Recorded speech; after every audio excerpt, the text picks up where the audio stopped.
ई live study daily current affair की series में आप सभी का स्वागत है। पहला प्रश्न है, अंतर्राष्ट्रीय महिला दिवस कब मनाया जाता है? तो इसका सही उत्तर होगा 8 मार्च। कमेंट सेक्शन में बताइएगा अंतर्राष्ट्रीय महिला दिवस की थीम क्या थी।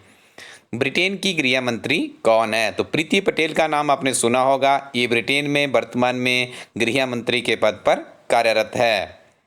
जजोरिजिया परमाणु ऊर्जा संयंत्र किस देश में स्थित है? तो इसका सही उत्तर करेंगे आप यूक्रेन में। और देखिए काफ़ी महत्वपूर्ण परमाणु ऊर्जा संयंत्र है। दोनों देशों के बीच में युद्ध चल रहा है, यूक्रेन और रशिया के बीच में। और रूस देखिए जपोरिजिया परमाणु ऊर्जा संयंत्र पर अपना नियंत्रण स्थापित करता दिख रहा है।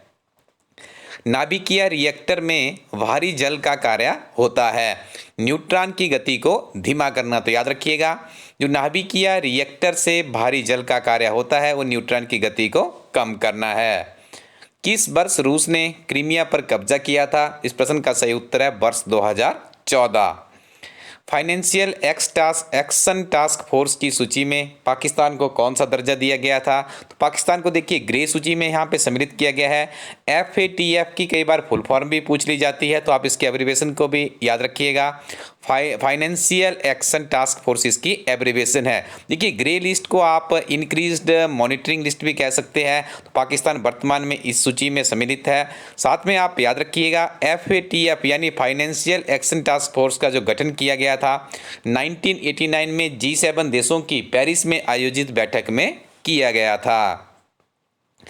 भारतीय अर्थव्यवस्था के संदर्भ में निम्नलिखित कथनों पर विचार कीजिए। इकोनॉमिक सर्वे भी आया है और इस तरह के प्रश्न आपको निश्चित तौर पे हिमाचल प्रदेश के विभिन्न तरह के एग्जाम में देखने को मिलेंगे। तो यहाँ पे देखिए आपको विचार करना है अर्थव्यवस्था के संदर्भ में बैंक दर क्या है, खुला बाजार परिचालन, सार्वजनिक ऋण, सार्वजनिक राजस्व क्या है। अब देखिए आपको बताना है उपरोक्त में से कौन सा मौद्रिक नीति के घटक है। ये जो 4 ऑप्शन आपके सामने हैं इसमें से आपने कुछ ऐसी ऑप्शनें निकालनी है जो कि मौद्रिक नीति के घटक है। तो आपको बता दें मौद्रिक नीति के घटक में बैंक दर तथा खुला बाजार परिचालन को सम्मिलित किया जाता है। तो इस हिसाब से आप देखेंगे तो इस प्रश्न का सही उत्तर है ऑप्शन इस यहाँ पे देखिए 1 और 2। ठीक है, तो आप इसको अच्छे से याद रखिएगा। वन्य जीव संरक्षण अधिनियम किस वर्ष अस्तित्व में आया था?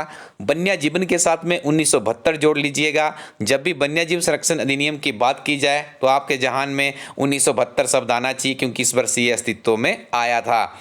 जब पर्यावरण संरक्षण अधिनियम की बात करें तो आप इस शब्द को मेमोराइज रखेंगे। पर्यावरण संरक्षण का मतलब है 1986 में अधिनियम आया था।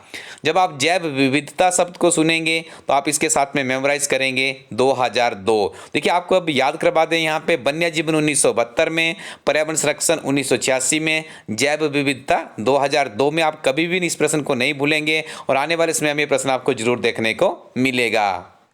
State of India's environment report 2022 किसके द्वारा जारी की गई है? तो इसे जारी किया गया है CSC के द्वारा। CSC stand for centre for science and environment.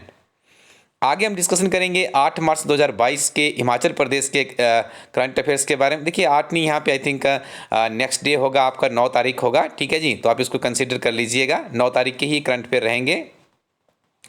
Himachal Pradesh का पहला ड्रोन प्रशिक्षण केंद्र कहाँ पर स्थापित किया गया है? तो शाहपुर प्रशिक्षण केंद्र में इसको खोला गया है और ये भारत का तीसरा ड्रोन प्रशिक्षण केंद्र है। कितनी बड़ी बात है। देखिए आने वाले समय में ड्रोन प्रशिक्षण केंद्र के माध्यम से आपको बहुत बड़ी बड़ी बातें हिमाचल प्रदेश में देखने को मिलेगी, तो आप इसको अच्छे से याद रखिएगा। राष्ट्रीय स्तर पर जारी आंकड़ों के अनुसार 2020 में जहां महिलाओं के खिलाफ अपराधों की संख्या 56.5% रही है, तो हिमाचल में यह आंकड़ा कितना है? तो हिमाचल में देखिए आंकड़ा 44.5% है। साथ में आपको कुछ फैक्ट भी याद करने होंगे। हिमाचल प्रदेश में महिलाओं पर हुए अत्याचारों का विवरण यदि आप देखें 2012 में 1024, 2013 में 1596, 2014 में 1576, 2015 में 1314, 2016 में 1216 केस हुए हैं, 2017 में 1260, 2018 में 1617, 2019 में 1640, 2020 में 1654, 2021 में यह आंकड़ा 1700 के आसपास पहुंच चुका है। ये फैक्ट भी आप याद रखिएगा। हिमाचल प्रदेश का सबसे साक्षर जिला कौन है? तो इस जिले का नाम है हमीरपुर।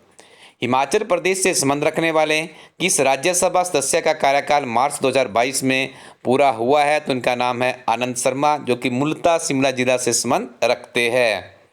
राजदेवता माधवराव की भव्य जलेब का आयोजन किस मेले में होता है? तो इसका आयोजन होता है अंतर्राष्ट्रीय शिवरात्रि मेला मंडी में। लोक सेवा आयोग ने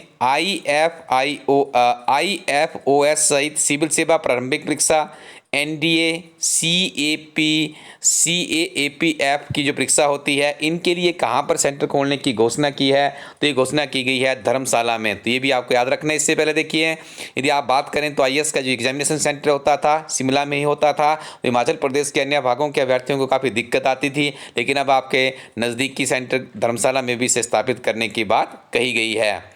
इलाज स्टडी कोरोटिन वेबसाइट को विजिट कीजिएगा। बहुत सी नई किताबें हमारी टीम के द्वारा तैयार की गई है। इन किताबों के साथ में अपनी तैयारी को आगे बढ़ाइएगा। और आपको अपडेट कर दें, 15/5/2022 को आपकी नायब तहसीलदार की परीक्षा होगी। 27 मार्च 2022 को आपको हिमाचल प्रदेश पुलिस कांस्टेबल की परीक्षा होगी। इन सभी परीक्षाओं के लिए आपको इस वेबसाइट में कुछ ना कुछ अध्ययन सामग्री मिल जाएगी। उसके साथ में नियमित रूप से पढ़ते रहिए।